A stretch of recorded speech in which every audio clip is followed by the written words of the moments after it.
येळूरमध्ये आमच्याच गावात आहे आणि इथं बांधकाम चालू आहे घराचं. तिथं साप आलाय. चला बघूया कोणाला दिसला साप. कोण बघितला साप? कोणाला दिसलं? काय करताना दिसलं असं साप? घ्या काढताना दिसलं. ठीक आहे. इथं गवंडी लोक आहेत त्यांना अचानक साप दिसून आला. बघू शकता. मला वाटलेलंच हा साप असणार नाही.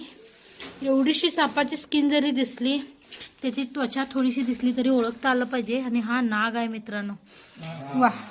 आणि वाळूचे अशी पोती ठेवले तर त्याच्यामध्ये हे बांधकाम चालू आहे आणि कामगारांना हे साप दिसला तर पकडूया याला. साप इथे येऊन बसलाय बघा मित्रांनो.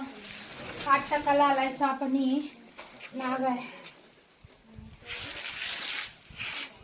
मी त्याला पकडलेला आहे. फार मोठा नाग आहे मित्रांनो. नाग आहे.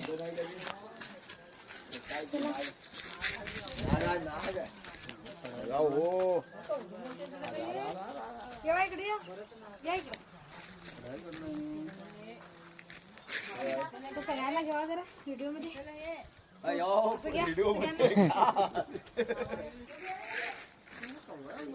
फार मोठा नाग आहे आणि 8 टक्काला आलाय साप. आणि असे येतात आता गवंडी लोक इथं कामगार वगैरे आहेत.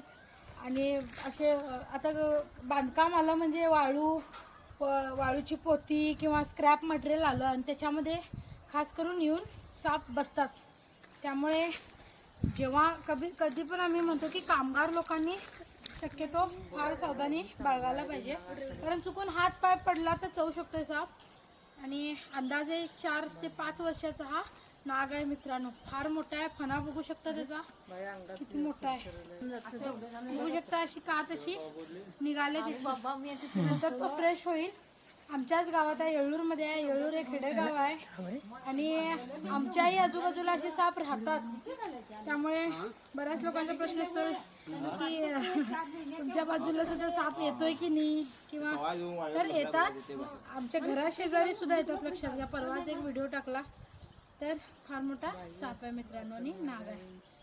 तर ठीक आहे. पॅक करू याला. व्हिडिओ आवडला जरूर लाईक करा, शेअर करा आणि कमेंट करा कसा वाटला व्हिडिओ. स्नेक सवर शिवानी जो यूट्यूब चॅनल आहे सबस्क्राईब केला नसेल तर प्लीज सबस्क्राईब करा. धन्यवाद.